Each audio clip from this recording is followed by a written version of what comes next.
আসসালামু আলাইকুম। আজকে আমাদের হচ্ছে কোষ ও এর গঠন চ্যাপ্টারের থার্ড এবং শেষ ক্লাস। পূর্ববর্তী দুইটা ক্লাস নেওয়া হয়েছে, যারা দেখেন নাই তারা দেখে নিতে পারেন। আচ্ছা, আমাদের আজকের প্রথম কোশ্চেন হচ্ছে, পাশাপাশি অবস্থিত কোষসমূহ নিচের কোনটির মাধ্যমে সংযোগ স্থাপন করে? আমরা জানি কোনটির মাধ্যমে সংযোগ স্থাপন করে, প্লাজমোডেসমা, মাইক্রোফাইবিল, পিট মেমব্রেন নাকি প্রোটোপ্লাস্ট? কি হবে? ধরে ফেলেছেন, প্লাজমোডেসমা বা প্লাজমোডেসমাটা। এটা হচ্ছে এক বচনে হচ্ছে কি বলা হয়? প্লাজমোডেসমা বলা হয়। এরপরে কোশ্চেন, এনজাইমের প্যাকেট কাকে বলে? এগুলো গতকালের পড়া। এনজাইমের প্যাকেট কাকে বলে? কাকে বলে বলেন বলেন? এনজাইমের প্যাকেট কাকে বলে? লাইসোজোমকে। কাকে? লাইসোজোমকে। এনজাইমের প্যাকেট কাকে বলে? লাইসোজোমকে বলে। গলগি বডির একটি উপাদান হলো, আমরা জানি গলগি বডির হচ্ছে 3 ধরনের হচ্ছে উপাদান লক্ষ্য করা যায়। কি কি? সিস্টার্নি, ভেসিকল আর ভ্যাকিউল। কি কি? সিস্টার্নি, ভেসিকল আর হচ্ছে ভ্যাকিউল। আমাদের অপশনে কি আছে? হ্যাঁ, এই যে সিস্টার্নি আছে, তার মানে অ্যান্সার হবে কি? সিস্টার্নি। সিস্টার্নি, ভেসিকল আর হচ্ছে ভ্যাকিউল। এরপরে, ক্লোরোপ্লাস্টে উপস্থিত ক্লোরোফিল এ এর শতকরা পরিমাণ কত? আমরা জানি ক্লোরোপ্লাস্টে হচ্ছে ক্লোরোফিল এ থাকে, ক্লোরোফিল বি থাকে। এখানে ক্লোরোফিল এ এর শতকরা পরিমাণ হচ্ছে 75%। কত? 75 ভাগ। আর হচ্ছে ক্লোরোফিল বি এর শতকরা পরিমাণ হচ্ছে 25 ভাগ। ক্লোরোফিল এ এর হচ্ছে 75 আর ক্লোরোফিল বি হচ্ছে কত? 25। নিচের কোন প্রাণীকোষে প্লাস্টিড পাওয়া যায়? প্লাস্টিড পাওয়া যায় কোন প্রাণীকোষে? আমরা তো নর্মালি জানি হচ্ছে সাধারণত কি প্রাণীকোষে প্লাস্টিড পাওয়া যায় না। প্লাস্টিড হচ্ছে উদ্ভিদ কোষের বৈশিষ্ট্য। তবে তবে কয়েকটা এককোষী প্রোটোজোয়া আছে যাদের দেহে কি প্লাস্টিড দেখা যায়। এককোষী প্রোটোজোয়া হচ্ছে হিসেবে মনে রাখবেন এখানে ইউগ্লিনাটা। এই ইউগ্লিনাটা আসলে ইউগ্লিনাটাই আসবো। তাহলে কোন প্রাণীকোষে প্লাস্টিড পাওয়া যায়? ইউগ্লিনা। কোন প্রাণীকোষে? ইউগ্লিনা। তারপরে আসি, সাইটোকঙ্কাল হিসেবে কাজ করে কোনটি? গলগি বস্তু, এন্ডোপ্লাজমিক রেটিকুলাম, সেন্ট্রোসোম নাকি মাইক্রোটিবিউলস? কঙ্কাল, সাইটোকঙ্কাল। সাইটোকঙ্কাল হিসেবে কাজ করে কোনটা? মাইক্রোটিবিউলস। যারা পারছেন তারা সাবাস। মাইক্রোটিবিউলস। সাইটোকঙ্কাল হিসেবে কাজ করে কোনটা? মাইক্রোটিবিউলস। এরপর, নিচের কোনটি বংশগতির ক্ষেত্রে নিষ্ক্রিয় ডিএনএ ধারণ করে? বলেন তো এটা কি হবে? হেটারোক্রোমাটিন, মাইটোকন্ড্রিয়া, রাইবোজোম নাকি সিভেরিয়াম? নিচের কোনটি বংশগতির ক্ষেত্রে নিষ্ক্রিয় ডিএনএ ধারণ করে? এটা হচ্ছে মনে রাখবেন যে হচ্ছে আমাদের যে ক্রোমাটিনটা এটা হচ্ছে অধিক কুণ্ডলিত এবং হচ্ছে নিষ্ক্রিয় ডিএনএ ধারণ করে, সেটা হচ্ছে হেটারোক্রোমাটিন। কোনটা? কোন ক্রোমাটিন? হেটারোক্রোমাটিন। এই ক্রোমাটিনটা কি করে? অধিক কুণ্ডলিত ও নিষ্ক্রিয় ডিএনএ ধারণ করে। হেটারোক্রোমাটিনটা কি করে? অধিক কুণ্ডলিত এবং নিষ্ক্রিয় ডিএনএ ধারণ করে। এরপরের কোশ্চেনে যাই আমরা। অটোফ্যাগিতে প্রাচীর ফেটে যায় কার? অটোফ্যাগিতে প্রাচীর কার ফেটে যায়? লাইসোজোমের। হ্যাঁ, ভেরি গুড, লাইসোজোমের। এরপরে কোশ্চেন দেখি আমরা। মাইটোকন্ড্রিয়ায় লিপিডের পরিমাণ কত? মাইটোকন্ড্রিয়ায় লিপিডের পরিমাণ কত? বলেন তো লিপিডের পরিমাণ কত? আচ্ছা, তার আগে বলেন মাইটোকন্ড্রিয়ায় হচ্ছে প্রোটিনের পরিমাণ কত? প্রোটিনের পরিমাণ কত? এর আগের ক্লাসে আমরা পড়ছিলাম মাইটোকন্ড্রিয়ায় প্রোটিনের পরিমাণ হচ্ছে কত? 65% প্রোটিন থাকে। প্রোটিন থাকে কত পার্সেন্ট? 65%। আর লিপিড থাকে 25 থেকে 35%। লিপিড থাকে কত পার্সেন্ট? 25 থেকে 35%। এরপরে, প্রোটিন সংশ্লেষণ হয় কোথায়? প্রোটিন কোথায় সংশ্লেষণ হয়? আমরা তো জানি হচ্ছে প্রোটিন সংশ্লেষণ হয় কোথায়? রাইবোজোমে। কিন্তু অপশন খুঁজে দেখেন তো রাইবোজোম আছে কি না। সো স্যাড, নাই তো। তাহলে কি হবে? মাইটোকন্ড্রিয়াতে। অ্যান্সার কি হয়? মাইটোকন্ড্রিয়া কি করে? মাইটোকন্ড্রিয়ার একটা কাজ হচ্ছে প্রোটিন সংশ্লেষণ করা। তাহলে অ্যান্সার হবে কি? মাইটোকন্ড্রিয়াতে। এরপরে কোয়েশ্চেন, কোনটি ডিএনএর উপস্থিতি প্রমাণিত হয়েছে? আচ্ছা, কোথায় ডিএনএ আছে? মাইটোকন্ড্রিয়াতে আছে, হ্যাঁ আমরা জানি, রাইবোজোমে নাই। মাইটোকন্ড্রিয়াতে আছে, ভ্যাকুয়েলে নাই। ভ্যাকুয়েল কোন কার অংশ? গলগি বডির অংশ। মাইটোকন্ড্রিয়াতে আছে, প্লাস্টিডেও আছে। হ্যাঁ, আমরা জানি যে হচ্ছে মাইটোকন্ড্রিয়া ও প্লাস্টিড এদের দুজনেরই কি নিজস্ব বৃত্তাকার ডিএনএ আছে। মাইটোকন্ড্রিয়া ও প্লাস্টিড এদের দুজনেরই কি আছে? নিজস্ব বৃত্তাকার ডিএনএ। এরপরে হচ্ছে, একটি সেন্ট্রোজোমে সেন্টিউল থাকে কয়টা? আচ্ছা, একটা সেন্ট্রোজোমে সেন্টিউল থাকে কয়টা? একটা সেন্ট্রোজোমে সেন্টিউল থাকে কয়টা? একটা সেন্ট্রোজোমে সেন্ট্রিওল থাকে 2টা। Very good. আচ্ছা, এখান থেকে আরেকটা জিনিস মনে রাখবেন যে একজোড়া সেন্ট্রিওলকে একসাথে কি বলা হয়? একজোড়া সেন্ট্রিওলকে একসাথে ডিপ্লোজোম বলা হয়। কি বলা হয়? ডিপ্লোজোম বলা হয়। একসাথে কি বলা হয়? ডিপ্লোজোম বলা হয়। একটি সেন্ট্রিওল থাকে কয়টা? 2টা। আর একসাথে যদি হচ্ছে একজোড়া সেন্ট্রিওল থাকে তাহলে তাদেরকে ডিপ্লোজোম বলা হয়। এরপর কোষের অভ্যন্তরে পিএইচ রক্ষা করে কে? এটা কিন্তু কোষ গহ্বরের মধ্যে আমরা খুব ভালো করে মনে রাখছিলাম যে কি কোষের অভ্যন্তরে পিএইচ রক্ষা করতেছে কে? কোষ গহ্বর। কে? কোষ গহ্বর। এরপরের কোশ্চেন, কোনটি সত্য নয়? আচ্ছা, দেখি আমরা অপশনগুলো পড়ি। রবার্ট ব্রাউন 1831 খ্রিস্টাব্দে নিউক্লিয়াস আবিষ্কার করেন। ঠিক কথা। কোষের প্রাণকেন্দ্র হলো লাইসোজোম। কি কি হলো এটা? লাইসোজোম না তো? কি বলেন তো? কোষের প্রাণকেন্দ্র কেন্দ্র কি? কোষের প্রাণকেন্দ্র হচ্ছে কি? নিউক্লিয়াস। কি? নিউক্লিয়াস। এরপর হচ্ছে কি বংশগতি বৈশিষ্ট্যের ধারক ও বাহক ক্রোমোজোম। হ্যাঁ, ঠিক আছে। ডিএনএর উপাদান হচ্ছে ক্রোমোজোম, এটাও ঠিক আছে। তাহলে অ্যান্সার কি হবে? কোনটা সত্য না? খ নাম্বার। এরপরে কোশ্চেন, প্রোটোপ্লাজমের সর্ববৃহৎ অঙ্গাণুটির নাম কি? প্রোটোপ্লাজমের সর্ববৃহৎ অঙ্গাণুটির নাম হচ্ছে কি? নিউক্লিয়াস। আর দ্বিতীয় বৃহত্তম অঙ্গাণু কি? ক্লোরোপ্লাস্ট বা প্লাস্টিড। এরপর যে ল্যাটিন শব্দ থেকে নিউক্লিয়াস নামের উৎপত্তি সেটা কি? রবার্ট ব্রাউন সর্বপ্রথম কি অর্কিড পাতার কোষে কি করে? রবার্ট ব্রাউন সর্বপ্রথম অর্কিড পাতার কোষে হচ্ছে নিউক্লিয়াস আবিষ্কার করেন। আর এই নিউক্লিয়াস নামের উৎপত্তি হচ্ছে ল্যাটিন নাক্স শব্দ থেকে। কি? নাক্স। ল্যাটিন নাক্স শব্দ থেকে। তাহলে যে ল্যাটিন শব্দ থেকে নিউক্লিয়াস নামের উৎপত্তি কি হবো? নাক্স নাট। এরপরে কোয়েশ্চেন, সেন্ট্রোমিয়ারের সংখ্যার উপর ভিত্তি করে ক্রোমোজোমের প্রকার নয় কোনটি? Acentric, diffused, acrocentric, monocentric. এখানে ক্রোমোজোমের প্রকার থেকে বাদ যাবে হচ্ছে অ্যাক্রোসেন্ট্রিক। মেইনলি পরে হচ্ছে মনোসেন্ট্রিক, ডাইসেন্ট্রিক, পলিসেন্ট্রিক, ডিফিউজড আর হচ্ছে কি অ্যাসেন্ট্রিক। আচ্ছা, এরপরের কোয়েশ্চেন, ক্রোমোজোমে ডিএনএর শতকরা পরিমাণ কত? ক্রোমোজোমে ডিএনএর শতকরা পরিমাণ কত? ডিএনএর শতকরা পরিমাণ হচ্ছে কত? 45 ভাগ। আর প্রোটিন থাকে কত? প্রোটিন থাকে 55 ভাগ। ডিএনএর শতকরা পরিমাণ 45 ভাগ আর প্রোটিনের শতকরা পরিমাণ 55 ভাগ। এরপরে জীবদেহের অকেজো কোষসমূহকে ধ্বংস করে কোনটি? আমরা জানি জীবদেহের অকেজো কোষসমূহকে ধ্বংস করে কোনটি? লাইসোজোম। কে? লাইসোজোম। এরপরের কোশ্চেন, নিউক্লিউলাস বহনকারী ক্রোমোজোমের নাম কি? নিউক্লিউলাস বহনকারী ক্রোমোজোমের নাম হচ্ছে স্যাট ক্রোমোজোম। কি ক্রোমোজোম? স্যাট ক্রোমোজোম নিউক্লিউলাস বহন করে। সেই ক্রোমোজোমের নাম কি? স্যাট ক্রোমোজোম। এরপর পেঁয়াজের বৈজ্ঞানিক নাম কি? বলুন। পেঁয়াজের বৈজ্ঞানিক নাম কি? পেঁয়াজের বৈজ্ঞানিক নাম হচ্ছে অলিয়াম চেপা। কি? অলিয়াম চেপা। এখন বলুন পেঁয়াজের এই হচ্ছে ক্রোমোজোম সংখ্যা কত? পেঁয়াজের ক্রোমোজোম সংখ্যা কত? পূর্ববর্তী ক্লাসে কিন্তু আমরা খুব মানে অনেকবার পড়ে আসছি। কি হবে? 16। কত? 16। কোষ গহ্বর বহন করে, এই কোশ্চেনটা দেখা লাগবে না, কিছু প্রবলেম আছে। কোনটি ডিএনএর কাজ নয়? আচ্ছা, প্রোটিন সংশ্লেষণ করা ডিএনএর কাজ আমরা কিন্তু পড়ছি। তারপরে হচ্ছে বংশগতি বৈশিষ্ট্যের ধারক ও বাহক, ঠিক আছে। জীবের সকল বিপাকীয় কার্যাবলী নিয়ন্ত্রণ করা, ঠিক আছে। আন্তঃকোষীয় পরিপাক নিয়ন্ত্রণ করা শুরু করলো কবে থেকে আবার ডিএনএ? তার মানে কোনটা হবে না? 4 নম্বরটা। এরপরে কোশ্চেন দেখি আমরা। এরপরে কোশ্চেন কি? সেন্ট্রোজোম নিয়ে। কি? সেন্ট্রোজোম হচ্ছে শুধু প্রাণীকোষী নিউক্লিয়াসের ভিতরের একটি অংশ না, এটা হচ্ছে বাইরের একটা অংশ। উদ্ভিদ কোষে তো সেন্ট্রোজোম থাকেই না। উদ্ভিদ ও প্রাণী উভয় কোষের সেন্ট্রোজোমের ভিতরের একটি অংশ না, এটা ভিতরের অংশ না। উদ্ভিদ ও প্রাণীকোষী নিউক্লিয়াসের বাইরের একটি গোলাকার বস্তু। হ্যাঁ, এটা বলা যায়। কারণ কিছু কিছু নিম্নশ্রেণীর উদ্ভিদ আছে যাদের কোষে কি থাকে? সেন্ট্রোজোম পাওয়া যায়। এরপরে কোশ্চেন হচ্ছে নিচের কোনটি প্লাস্টিডের বৈশিষ্ট্য নয়? এই কোশ্চেনটার মধ্যে একটু প্রবলেম আছে, এটা আমরা দেখতেছি না। এরপরে মানবদেহে মোটর নিউরন কোষের দৈর্ঘ্য কত? বলুন, মোটর নিউরন কোষের দৈর্ঘ্য কত? 1.37 metre. Very good, 1.37 metre. Fluid মৌলিক মডেল অনুযায়ী সেল মেমব্রেনের সবচেয়ে বেশি পরিমাণ গাঠনিক উপাদান কি? কোলেস্টেরল। কি? কোলেস্টেরল? সবচেয়ে বেশি থাকে কি? প্রোটিন। 60 থেকে 80%। সবচেয়ে বেশি থাকে কি? প্রোটিন। আর লিপিড থাকে কত? লিপিড থাকে 75। আর প্রোটিন থাকে 60 থেকে 80%। অ্যান্সার হবে কি? প্রোটিন। এরপরে কোয়েশ্চেন দেখি, প্রোটিন সংশ্লেষণের জন্য প্রযোজ্য কোনটি? যেখানে রাইবোজোম আছে সেখানে আমাদের প্রোটিন সংশ্লেষণের জন্য প্রযোজ্য। আচ্ছা, এরপরে কোষের প্যাকেজিং কেন্দ্র বলা হয় কাকে? প্যাকেজিং কেন্দ্র বা ট্রাফিক পুলিশ কাকে বলা হয়? বলুন।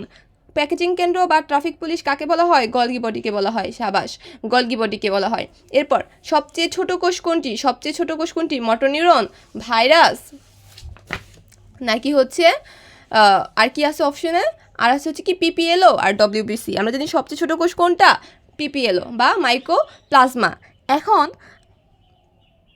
মানব দেহের সবচেয়ে ছোট কোষ, আমি দেখবেন এক এক ক্লাসে এক একটা বলতেছি, এর কারণ আছে। বিকজ আমাদের হচ্ছে রাইটার হচ্ছে অনেকগুলা, ওনারা হচ্ছে এক একজন এক একটা বলে।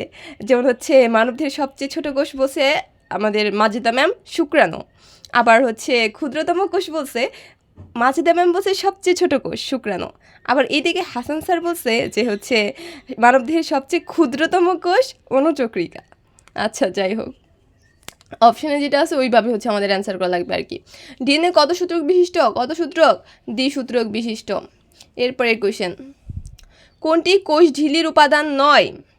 কোনটি কোষ ঝিল্লির উপাদান নয়? এখানে কি লিপিড তো কোষ ঝিল্লির উপাদান, সোডিয়াম আর ক্যালসিয়াম কি উপাদান না, তাই অ্যান্সার হইব কি গ ও ঘ। এরপরে উদ্ভিদের কোষ প্রাচীরে থাকে না কোনটা?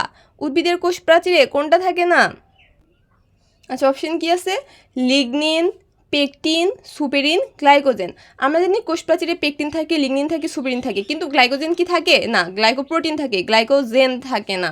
এরপরে উদ্ভিদ ও প্রাণী কোষ নিচের কোন বৈশিষ্ট্য দ্বারা পৃথক করা যায়? আমরা জানি কোষ প্রাচীর হচ্ছে উদ্ভিদ কোষের কি অন্যতম বৈশিষ্ট্য, তাহলে কি হবে অ্যান্সার? সেলুয়াল কোষ প্রাচীর, সেলুয়াল কোষ প্রাচীর। লাইসোসোমকে কোষের সুইসাইডাল স্কোয়াড বলার কারণ কি? আত্মঘাতী থলিকা কি অটোফ্যাগি প্রক্রিয়া, কি হবে? অটোফ্যাগি প্রক্রিয়া। এরপর কোন বর্ণকণিকার জন্য ফলের রং হলুদ দেখায়? হলুদ দেখায় কি? জ্যান্থোফিল। এরপরে কোয়েশ্চেন, নিচের কোন অঙ্গাণুটি কোষ বিভাজনের উদ্দীপক হিসেবে কাজ করে? এটা আমাদের গত ক্লাসের পড়া। কোষ বিভাজনের উদ্দীপক হিসেবে কাজ করে সেন্ট্রিওল। ডিএনএ আরএনএ এনজাইম গঠনকারী উপাদান কোনটি?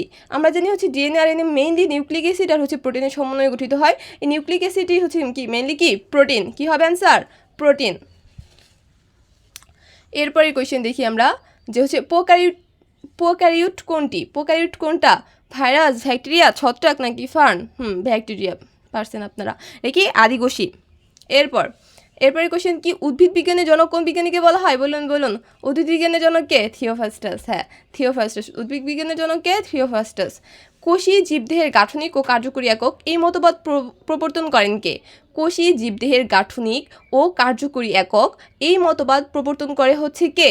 রবার্ট হুক ও লুই পাস্তুর? এটা হবে না।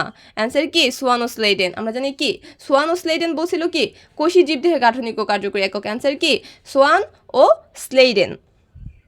এরপরে কোয়েশ্চেন, প্রোটোপ্লাজমের কত শতাংশ পানি? প্রোটোপ্লাজমের কত শতাংশ পানি? 70 থেকে 90%। তারপরে কোষ ঝিল্লিতে প্রোটিন হিসেবে থাকে না কোনটা? প্রোটিন হিসেবে থাকে না কোনটা? গাঠনিক উপাদান, এনজাইম, বাহক, পানি শোষী। পানি শোষী তো লিপিডের, তার মানে প্রোটিন হিসেবে থাকে না কোনটা? পানি শোষী। এরপরে লাইসোজোমের কাজ নয় কোনটা? ক্যারাটিন প্রস্তুতি, অটোলাইসিস, আত্মহত্যা, প্রোটিন ঝিলিবদ্ধ করা। প্রোটিন ঝিলিবদ্ধ করার কাজ তো আমাদের লাইসোজোম কোনোদিন নেয় নাই, তাহলে কি হবে? প্রোটিন ঝিলিবদ্ধ করা। এরপর ক্রোমোজোমের যেই স্থানে নিউক্লিওলাস যুক্ত থাকে তাকে কি বলা হয়? কি বলা হয়? ক্রোমোজোমের যেই স্থানে নিউক্লিওলাস যুক্ত থাকে তাকে বলা হয় স্যাটেলাইট। তাকে কি বলা হয়? স্যাটেলাইট বলা হয়। ব্লার হয়ে যাচ্ছে, ঠিক হও। আচ্ছা, তাহলে ক্রোমোজোমের যে স্থানে নিউক্লিওলাস যুক্ত থাকে তাকে কি বলা হয়? তাকে স্যাটেলাইট বলা হয়।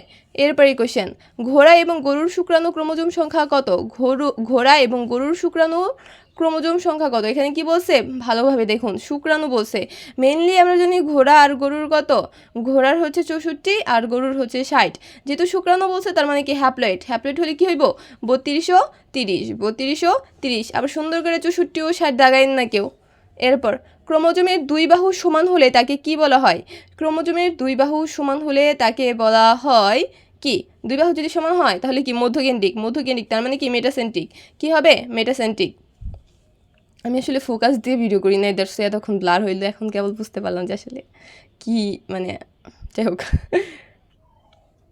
আচ্ছা, আমাদের দ্রুত শেষ করতে হবে। ক্রোমোজোমের প্রধান উপাদান কোনটি? আমরা জানি ক্রোমোজোমের প্রধান উপাদান কি? নিউক্লিক অ্যাসিড আর প্রোটিন। আনসার কি হবে? Nucleic acid. রাইবোজোমের প্রধান উপাদান কোনটা? রাইবোজোমে থাকে প্রোটিন আর আরএনএ। কি থাকে? প্রোটিন আর হচ্ছে আরএনএ। এরপরে কোশ্চেন, নিউক্লিয়াসের গঠনের উপর ভিত্তি করে শ্রেণীকৃত কোষের নাম কি? নিউক্লিয়াসের গঠনের উপর ভিত্তি করে শ্রেণীকৃত কোষের নাম হচ্ছে আদিকেন্দ্রিক কোষ ও প্রকৃতকেন্দ্রিক কোষ।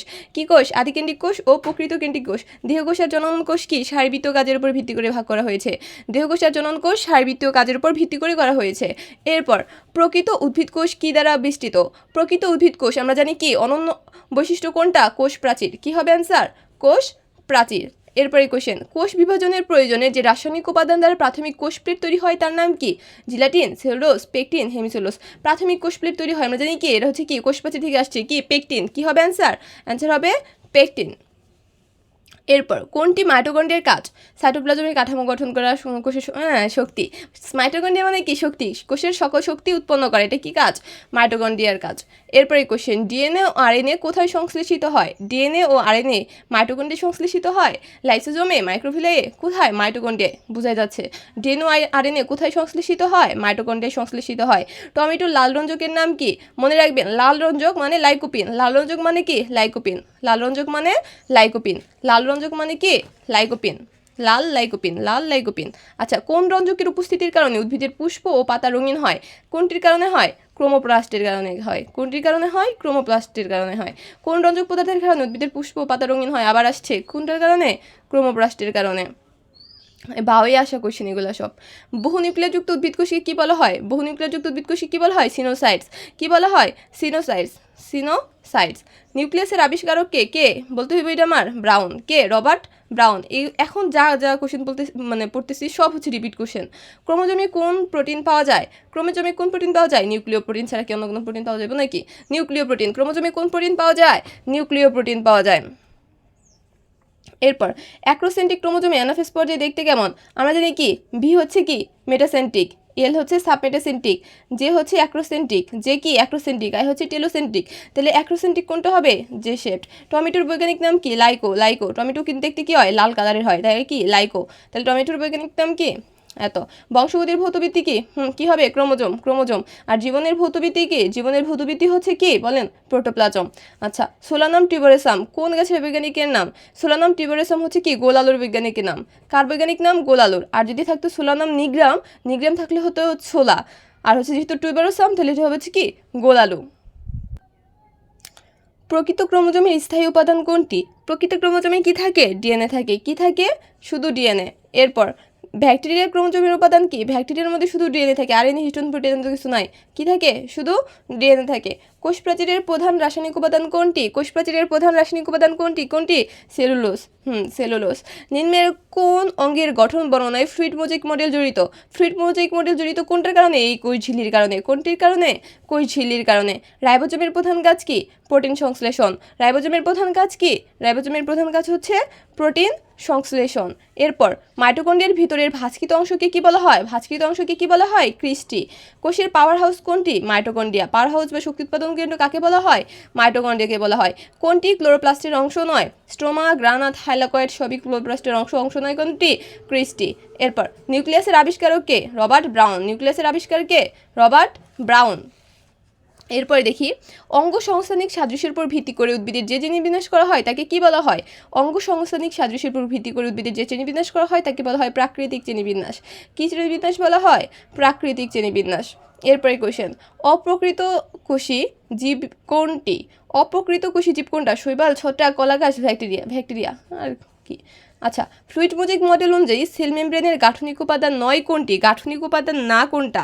লিপিড বাইলেয়ার, কোলেস্টেরল, স্টার্চ, নাকি হচ্ছে কি মেমব্রেন প্রোটিন?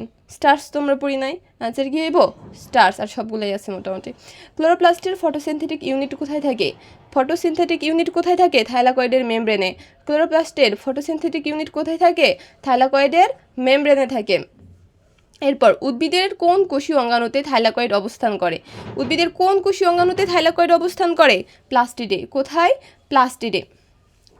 বিপাক্রিয়ার ফলে উদ্ভিদে যে সমস্ত বর্জ্য পদার্থ তৈরি করে তা মানুষের জন্য প্রয়োজনীয়। নিম্নের কোনটি তার অন্তর্ভুক্ত নয়? রেজিন, আঠা, উদ্ভিদ তেল সবই প্রয়োজনীয়। প্রয়োজনীয় নয় কোনটা? অন্তর্ভুক্ত নয় কোনটা? গ্লুটামিন। গ্লুটামিন এটা হচ্ছে কি আনসার। এরপর লিঙ্গ নির্ধারণের জন্য কত জোড়া ক্রোমোজোম দায়ী? এক জোড়া। কত জোড়া? এক জোড়া। আচ্ছা, এরপরে কোশ্চেন, ক্লোরোপ্লাস্টের বর্ণ কীরূপ? ক্লোরোপ্লাস্টের বর্ণ হচ্ছে কেমন? সবুজ। ক্লোরোপ্লাস্টের বর্ণ কীরূপ? সবুজ। একজোড়া সেন্ট্রিওলকে কী বলা হয়? এর আগে বলছিলাম, একজোড়া সেন্ট্রিওলকে একসাথে কী বলা হয়? ডিপ্লোজোম বলা হয়। কী বলা হয়? ডিপ্লোজোম বলা হয়। নিউক্লিয়াসের উপাদান কোনটি? নিউক্লিয়াসের উপাদান কোনটি? Chromosome, lysosome, ribosome, centrosome. কোনটি? ক্রোমোজোম। এরপর ডিএনএ কোথায় অবস্থান করে? ডিএনএ কোথায় অবস্থান করে? সাইটোজোমে, রাইবোজোমে, ক্রোমোজোমে? কোনটি নয়, ক্রোমোজোমে। কোথায়? ক্রোমোজোমে। মানুষের ক্রোমোজোম সংখ্যা কত? 46। আর কার হচ্ছে 46? রেশম পোকার। এরপর ফ্লুইড অফ লাইফ কোনটির জন্য প্রযোজ্য? ফ্লুইড অফ লাইফ কার জন্য প্রযোজ্য? পানি। কোন অঙ্গাণুটি বা ক্ষুদ্রাঙ্গটি গ্রানাম ধারণ করে? গ্রানাম ধারণ করে কোনটা? ক্লোরোপ্লাস্ট। কোনটি গ্রানাম ধারণ করে? ক্লোরোপ্লাস্ট হচ্ছে কি করে? গ্রানাম ধারণ করে। এরপরে কোয়েশ্চেন যে হচ্ছে থাইলাকয়েড উদ্ভিদ কোষের কোন অংশে বিদ্যমান? থাইলাকয়েড হচ্ছে উদ্ভিদ কোষের প্লাস্টিডে বিদ্যমান। থাইলাকয়েড কোথায় থাকে? প্লাস্টিডে থাকে। এরপর থাইলাকয়েড উদ্ভিদ কোষের কোন অংশে বিদ্যমান? আবার দিছে কি হবে? প্লাস্টিডে। কোনটি বংশগতির ভৌতবৃত্তি হিসেবে ধরে হয়? ক্রোমোজোম। ক্রোমোজোমকে কি বলা হয়? বংশগতির ভৌতবৃত্তি বলা হয়। এরপরে কোয়েশ্চেন, কত খ্রিস্টাব্দে রবার্ট হুক কোষ আবিষ্কার করে? রবার্ট হুক কোষ আবিষ্কার করে 1665 সালে। কত সালে? 1665 সালে। রবার্ট হুক কত সালে কোষ আবিষ্কার করে? 1665 সালে। উচ্চ শ্রেণীর উদ্ভিদ কোষে ক্লোরোপ্লাস্টের আকৃতি কেমন? আচ্ছা, এখানে মনে রাখবেন যে ওই যে আমাদের নিম্ন শ্রেণীর উদ্ভিদ কোষ হরেক রকমের হচ্ছে ক্লোরোপ্লাস্টে দেখা যায়। এর আগে আমরা পড়ছিলাম যে পিয়ালাকার, সর্পিলাকার, ফিতা, বাংটি আকৃতির ইত্যাদি। কিন্তু এটা হচ্ছে উচ্চ শ্রেণীর বলছে। উচ্চ শ্রেণীর উদ্ভিদ কোষে ক্লোরোপ্লাস্টের আকৃতি হচ্ছে লেন্সের মতো। কেমন? লেন্সের মতো। উচ্চ শ্রেণীর উদ্ভিদ কোষে ক্লোরোপ্লাস্টের আকৃতি কেমন? লেন্সের মতো। এবং আমাদের একদম লাস্ট কোশ্চেন, থার্ড ক্লাস একদমই ছোট ছিল। ডিএনএ অণু ডাবল হেলিক্স গঠন পেঁচানো অবস্থায় থাকে, যার প্রতিটি প্যাচের দূরত্ব কত? হেলিক্স গঠন পেঁচানো অবস্থায় থাকে, যার প্রতিটি প্যাচের দূরত্ব কত? প্রতিটি প্যাচের দূরত্ব হচ্ছে কত? 34 অ্যাংস্ট্রম। আর একটা থেকে আরেকটার হচ্ছে দূরত্ব হচ্ছে কত? 3.4 অ্যাংস্ট্রম। আর যদি একটা প্যাচের দূরত্ব বলে তাহলে কি 34 অ্যাংস্ট্রম। আর ব্যাস কত? ব্যাস হচ্ছে 20 অ্যাংস্ট্রম। আচ্ছা, যাই হোক, এর মাধ্যমে আমাদের কোষ ও এর গঠন চ্যাপ্টার হচ্ছে প্র্যাকটিস শিটটা আসলে শেষ হইল। আশা করি সামনে হচ্ছে আর অন্যান্য চ্যাপ্টারেরও আমি ভিডিও আনবো ইনশাল্লাহ। আচ্ছা, আজকের মধ্যে এতটুকুই। আল্লাহ হাফেজ।